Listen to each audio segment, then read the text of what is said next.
So I have a problem, and it involves keeping jars of things that are almost gone and saying I'm going to do something with them and then never doing anything with them. And then now I have 4 jars of peanut butter that are mostly gone, and I have 2 almond butters as well as a chocolate tahini with sea salt spread.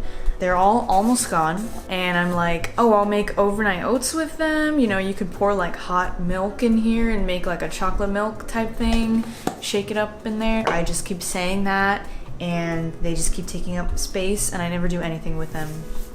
And I buy more and more peanut butter. So anyways, I'm gonna start doing something with them, and I don't know what, but I'm gonna do it. So we're gonna start with this one. I would love to make a chia pudding with this. I feel like that'd be so good, like chocolate, you know? And then I'm gonna make, I think, another chia pudding with this one. Should I just do chia puddings? Okay, so we'll deal with these ones later. We're just gonna deal with the minis, because those ones need to go. So right now, chia pudding. Okay, so I decided to make one of the almond butters a like chocolate coffee flavor chia pudding. So we'll get to that later, but okay, so I added the chia seeds, and then I added some soy milk, and I added a tiny bit of stevia for extra sweetness. I added some date syrup, and I also here I'm adding the instant coffee powder, and I'm also adding salt to the almond butter ones, but I didn't add to the chocolate one because it's already like salted tahini, so we'll just see. And here I'm adding cocoa powder to that one.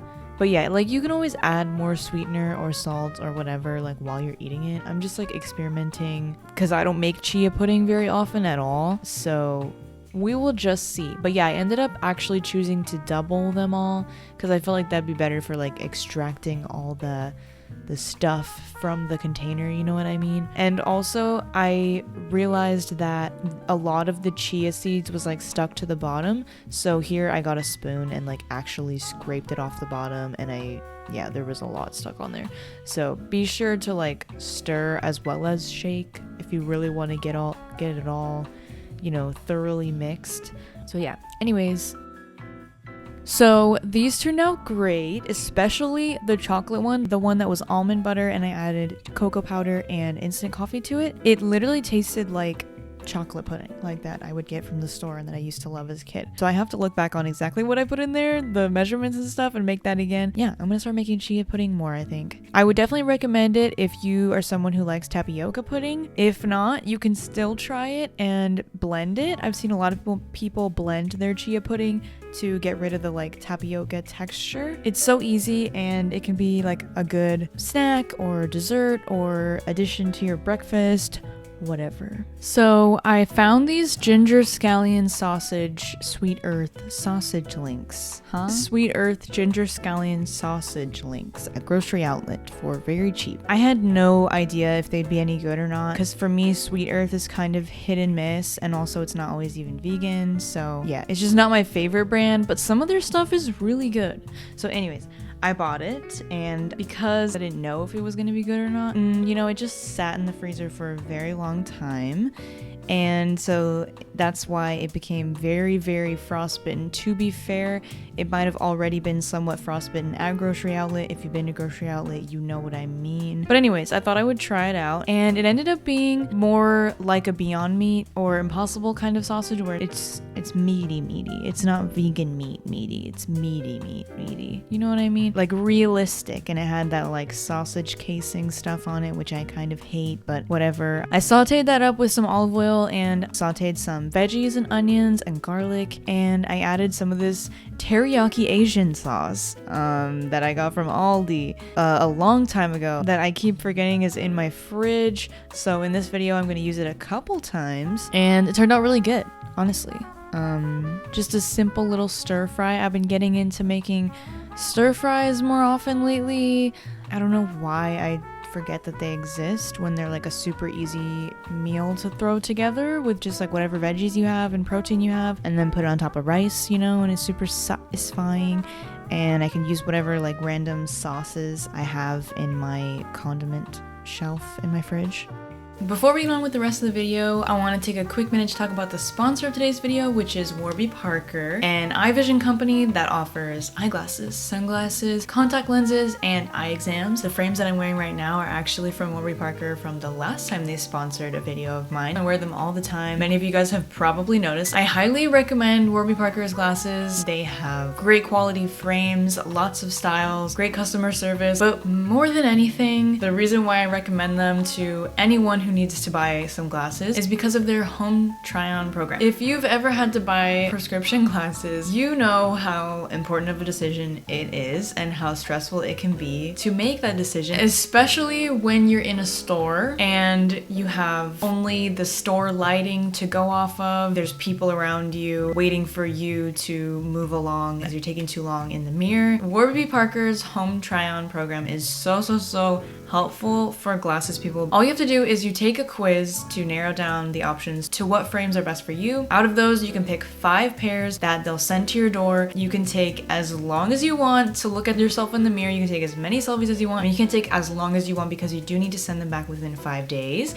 But it's free shipping and they send you a prepaid shipping label in the box. You can try them on with different hairstyles you have. You can try them on in different lighting with different outfits to see if they match everything. If you wear makeup, you can try on different makeup looks with them. I don't think I've ever had as much confidence picking out a pair of glasses for myself than when I did these Warby Parker frames the last time I did a sponsorship with them. And there's no obligation to even buy any of the glasses if you end up not liking them. So it's just like a perfect scenario in my opinion. Thank you again to Warby Parker for sponsoring this video. And if you want to try on 5 pairs of glasses for free at home, go to warbyparker.com/EmilyEwing. And now let's get on with the rest of the video. Very exciting new product alert. My friend brought over this ube mochi pancake mix and it is so fun to make and to try because it's bright purple and everybody loves a fun color version of a classic dish. And in this little green bowl, how cute, how fun. I can't say for sure that everyone will like it because it's definitely like a specific texture that I can see a lot of people not liking. It's very sticky and gooey. I really enjoyed it though, but it does kind of make me feel like my teeth are either gonna fall out or get a cavity or something like that, but you know. But what I will say is that it's extremely true to what it's supposed to be. You know, like while you are consuming this breakfast food, you will absolutely be getting the pancakeness of it, and you will absolutely be getting the mochiness of it. Also ube, but I've never really had ube before other than these pancakes, so like I can't really, it's not super detectable flavor for me, but like, you know, it has that like yummy, sweet yummy kind of thing going on, like sweet vegetable. You know, anyways, it's super good. If you like those 3 things, I would definitely suggest you try it. So lately, I've been getting into having LaCroix with some stevia drops because I used to love Stevia and I used to buy them semi-regularly, but they can be expensive. I mean, it can be expensive to just buy little fun beverages of any kind on the regular, but I saw all the new LaCroix flavors at Target on sale, so I bought a bunch. This is actually, I'm on the last one, unfortunately. I don't mind LaCroix on its own. The blandness I'm okay with. I really just love a sparkling beverage of any kind. But one day I thought, why don't I try putting stevia in it? Like, I literally like Stevia, the soda. It's not that different from LaCroix. It's basically the same thing, but sweetened with stevia. Anyways, so I've been doing that lately. And I know recently, I said I never use like more than 4 drops or whatever.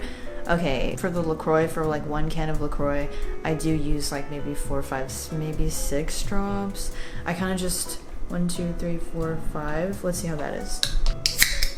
I really think stevia or stevia, whatever you want to call it, it really depends on what you're adding it to, because like for me, with a cup of tea, like regular tea, like when I would have my sleepy time relaxation tea, I could only put 2 drops of stevia in it. But if I have like a matcha with like milk and stuff, you know, I could add like maybe 3, maybe 4. And then if I have stevia with coffee, I can only add like 2 drops, or I just don't like it. But with the LaCroix or whatever sparkling beverage, I can add like 5, 6 drops and it's still good. I really am a stevia defender at this point because I don't know, maybe it pairs well with the sparkliness or something.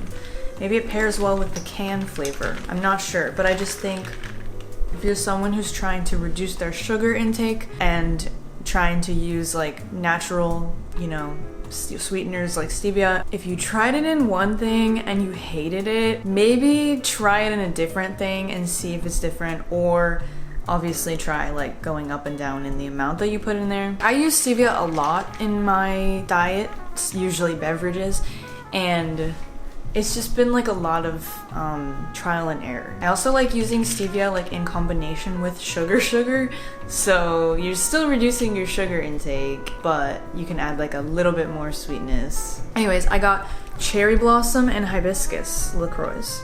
And look at the packaging. Like LaCroix just has like good branding.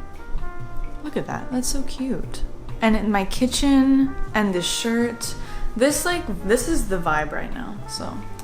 Anyways, and now we have one of my favorite lunches to throw together with whatever I have, which is always a can of chickpeas, whatever onion I have left over, and whatever veggies I have left over, and I throw it on top of a salad. I just saute the chickpeas for a little bit, and then I start adding like onions and veggies and stuff, and I add like whatever seasonings I feel like using. And so today I had just onions and bell pepper, not very exciting, but that was the only like vegetables I had in the fridge because I needed to go grocery shopping. And I wanted to make a little dressing. Honestly, I don't really prefer most regular salad dressings. Any kind of like vinegar or oil based like salad dressing, I don't know, it's just like not for me. I'll eat it as like a side salad, but like for a meal I always want like a heartier dressing. So I always make my own dressings with like hummus or tahini or pesto. I usually just mix together one of those three things that I just said, and I add lemon juice and I add a little bit of water depending on how thin I want it to be, and I add salt and pepper and usually nutritional yeast because I think it's good on salads. And I don't know, to me that like makes the salad a lot more like filling, and I also just love like creamy or nutty or seedy kind of dressings. So yeah, anyways, my greens were a little bit limp, so I'm sorry that it doesn't look the most appetizing that it possibly could. I also added in the rest of an avocado that I had in the fridge, and yeah, this is my kind of salad. I know if you watch my videos, you've probably seen me make multiple of these before, but here's another one. And here's another stir fry that I made in the same week. This one's not as good though. I mean, it was still enjoyable, but like it wasn't as proper, I guess. It's somewhat random because it was more so using like the last of the groceries that I had, you know. So I had some tempeh that I hadn't been using, the rest of an onion, and I added some seasonings to the tempeh while I was cooking it before I added the veggies and stuff because I wanted to make sure that the tempeh was flavorful enough. Honestly, I could have added so much more. Like tempeh, I feel like you really just have to go hard to make it taste good, or at least just for me. Maybe I'm not the biggest fan of the original tempeh, of the natural tempeh flavor, you know. But anyways, I cut up some carrots that I had and some broccoli, and I used some more of that sauce. Yeah, so I forgot to shake this sauce the first time I used it, so it was like very liquidy, you know, and I was like, oh, this is like a little bit more liquidy than I thought it was. And then the second time I used it, I realized that there was a big chunk of very goopy sauce in there that was not mixed throughout, you know. Anyways, so this stir fry had a much goopier sauce to it, and to make it a little bit more flavorful, to add a little bit more fun and fresh and flavor to the meal, I added some sriracha mayo and black sesame seeds to my rice. I don't know, it makes it look a little bit more fun, you know. And I also added some green onions as well. If you didn't know, you can keep cut up green onion in the fridge pretty well for a while if you just put a paper towel in there so it doesn't get like super mushy. And here is just a little lazy dinner that I made when I got home from a trip to San Jose with my friend, and I realized that I was hungry for dinner, but I really didn't feel like cooking anything, and since I just got home from a trip, I didn't have much like groceries in the fridge or like any leftovers or anything like that because I tried to clean it out before I left for the trip. Anyways, you guys know the deal.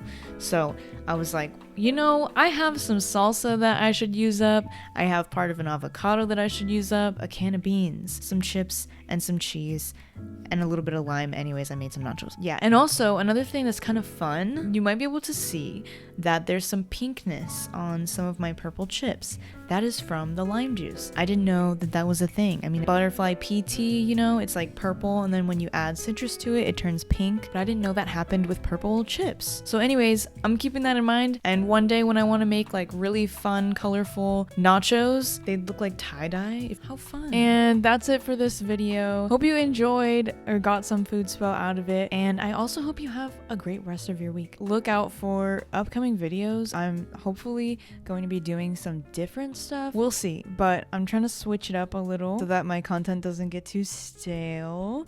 But thank you for watching my video. I appreciate you, and goodbye.